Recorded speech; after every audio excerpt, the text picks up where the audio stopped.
All right. Any comments anybody wants to make? I brought up Romans chapter 11. If you Con, guys my bad. go ahead. Okay, are we dealing with that? Con, so can we start on what verse you want to start on? Let's go. We could start wherever you want, brother. We could Let's start up. do it. Let's go to Romans chapter 11. Can we start on verse? Let's go to verse, because this is gonna get tricky. Hold on. Before we get started on that, I just want to say Okay. one thing. My brother, on jump on cut, you said that you're a Gentile earlier. And as in your last time I heard that you said you are a Dominican. Never call yourself a Gentiles. Dominicans are Israelites for the tribe of Simeon. And today we hope that we prove it in the name of Yahweh and his son Yahweh Shi. So remember, my brother, you are Israelite from the tribe of Simeon, not a Yeah, Gentiles. brother. I mean, brother. I don't see that in the Bible. I mean, if you want to trace it down all the way down. Look, listen. I'm a very simple man. You know, I did a little DNA test. You know, and I tried to see where my lineages was, and it's not Jewish. You know what I'm saying? I know a lot of people that are Puerto Rican and they are Jewish, but I just try to stick to the scriptures and see what it is. Because if I'm truly a Jew, then somebody is a Gentile, right? If we're all Jews, then who's the Gentiles? Now we're going to have to assume that Gentiles are white people or Chinese people or what have you, right? And if this is the case, well then, and brother Y and I are going to go through the scriptures, right? Iron sharpens iron, right? We got to investigate why there appears to be Gentiles being grafted in, whether they're Dominican or not, right? Why are they being grafted in for salvation? Well, Brother Y here is going to explain to us from the beginning of the passage how, these Gentiles are actually Jews or not. Okay, let's get it popping. Con, so we can start anywhere. I mean, we can start at verse 11 and go all the way down to 23. It don't even matter. All right. Con. Okay, that's fair. Okay. Okay. We can start at verse 11. Okay. Before we start in verse 11, now we do have an Edomite here, right? This guy's pure Edomite right here. You know, right here. This is as Edomite as you can get.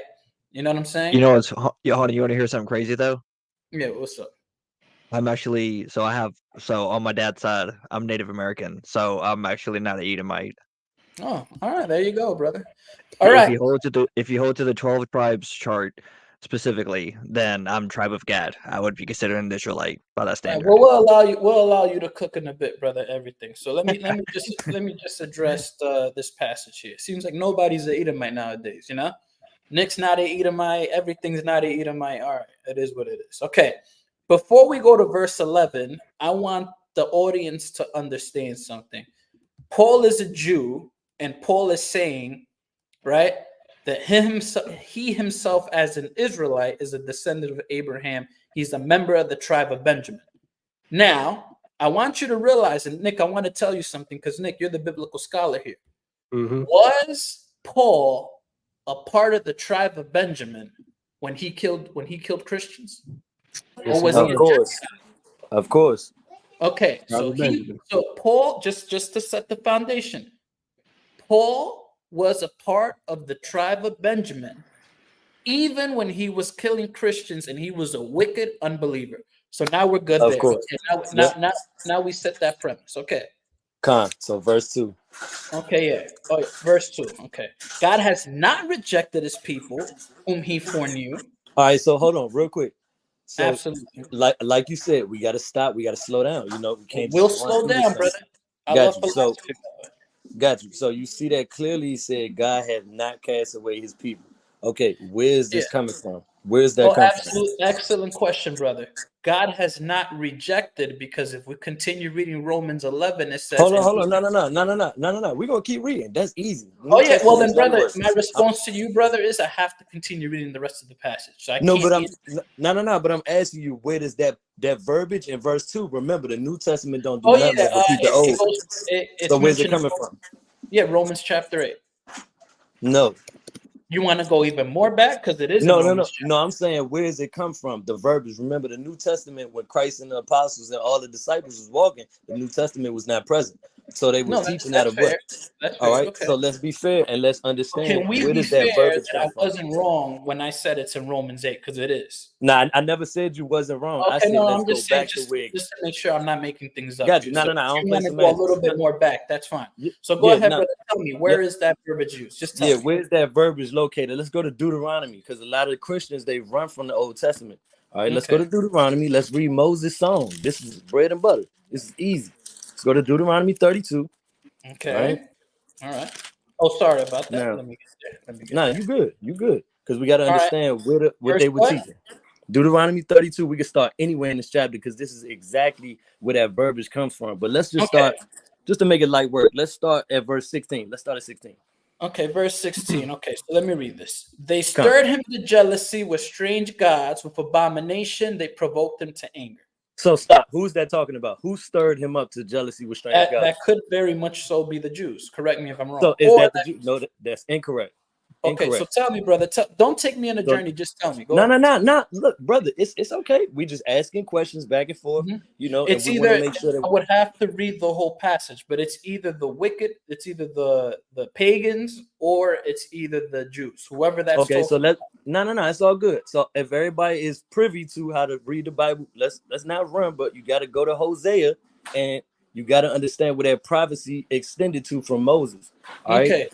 So brother, look. Just to Go slow down, we went from Romans 11, now we went to Deuteronomy 32, and now we're going to Hosea. All right, so we're doing all of these scriptures, plain Jane connect. Yes, sir. Okay, so I'm gonna let you rock out with Hosea, but after that, I'm gonna go back to Romans 11. All right, I think that's fair. No. Well, let's just stay on Deuteronomy then. That's what I'm talking about. I don't want to keep jumping around. I like who's that talking about? That was provoked to jealousy with strange gods. I'll tell your answer. Go to the beginning of the text. Okay. Come on, we can go to. Hey, let's go to verse 1. That's even better. Yeah. Deuteronomy 32:1, which is just disgusting. NT, who's this talking about? Let's just make this short. NT, who is Deuteronomy? Who's the audience here? The audience specifically is the Israelites, but it's referring to God, specifically taking Israel as his inheritance, specifically to himself. Okay. All right. So go to verse 8 specifically. Verse 8 is specifically demonstrating that when the Most High gave to the nations their inheritance, when he divided mankind, he fixed the borders of the peoples according to the number of the sons of God. Okay. Verse 9. But the Lord's portion is his people, Jacob, his allotted heritage. Yep. All right, there we go. Now we got context. So this is Jacob's people. So this is Jews. According to the context. He found him in the desert land, etc., right? This is talking about the Jews. He made him ride on high places, the Jews. Hold on, man. You skip it, and this is disrespectful, man. Let's read. Hold on. I'll even read it for you, just to respect the Lord. He found in him a desert land, and in the waste howling wilderness, he led him about. He instructed him. He kept him as the apple of his eye. That verbiage comes from Zechariah 2:8. But anyway, verse 11, as the eagle stirs up her nest. Oh, go ahead. Given the context, who is this talking about? We just read it. He just said the Jews. Exactly. That's why. Correct. But I'm showing and what did I say? What did I say the audience was in Deuteronomy 32 when we first started? Brother, we already said that. I'm talking about doing due diligence to the text, not skimming over the word of God like blah, blah, blah. That's what I'm talking about. So verse 11. If hold on, everything in T. If I recall, I said in Deuteronomy 32 that they were Jews or probably pagans. We all understand that. Yes. And you said it wasn't. Am I correct? Everything in T? No, I said that they were. The audience is he to the said Jews. that they weren't Jews. I said that they were, and now he's saying that they are. If I can remember. Anybody hear that? Anybody ever heard that I said that this is not talking about Israelites? That don't even make sense, brother. Okay, then. So then if it's Jews. Yeah. No, we can. Okay, see, so look, I'm not bugging. I'm not bugging. Look, the chat is saying it. JP said that, and you said it wasn't the Jews. So I'm not going crazy. Everything. Listen. So let me read it. Pay attention. So you made a mistake, brother. We could watch this right here. Made a mistake. Got you. Okay, so everybody listening, right? Listen very clearly. This is a plain Jane scripture, Moses' song talking about the Israelites. Okay, the Israelites. You said no. Listen, particularly, You were talking about when it says provoked him to jealousy with strange gods in verse 16. You said that was the Jews. I said that was incorrect. We can go to Hosea to prove that if you know anything about the split in First Kings chapter 12. So I don't want to jump to Hosea. So I don't want to jump to Hosea. I want to stay in cheerleaders. No, That's what happened. No, brother. Let's slow down. Hold on, brother. I'm slowing down. Hold on. Because somebody just lied on me. Whoever that was with your cheerleader, I just had to expound further on what that meant. Hold on, brother. You lied on verse 16. I don't want to jump to Hosea. I want to stay in Deuteronomy. Right.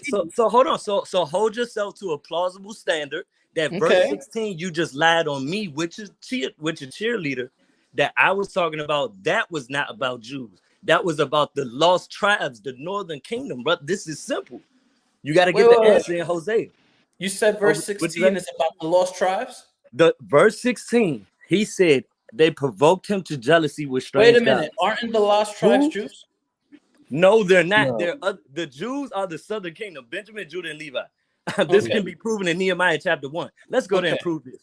I mean, no. I take your word. Okay, cool. So everybody know that, right? Brother, wrap it up. What's your argument? Hold on. I just want to prove that a Judite or somebody that is considered a Jew, Mordecai, right? Mordecai is Esther's cousin from the tribe of Benjamin, right? He's a Jew. A Jew is a Judah, Benjamin, or Levi. If you know anything about the split, you'll get that understanding. The other tribes are the Gentiles. This is why you got to understand 1 Kings chapter 12 with verse 19, where the house of David and Israel rebelled. Slow down. Okay, my bad. Hold on. So you're saying that these other tribes, right, that they are Gentiles, correct? They became Gentiles. Let's not switch what I'm saying. Okay, which is exactly what it says in 1 Corinthians. Okay, fine. Were they natural branches? Of course. They were. Okay, brother, with all due respect. So now let's go back to Romans 11. Now let's go back to Romans 11. Because you chopping me off and then you trying to expound. Hold on, brother. Hold on. Man. Wait a minute. I just asked you if these Jews that became Gentiles, were they natural branches at a point? Yes, Isaiah 1 and 28. Okay, when we if they're natural branches. No. If they're natural, all right, he's not letting me speak.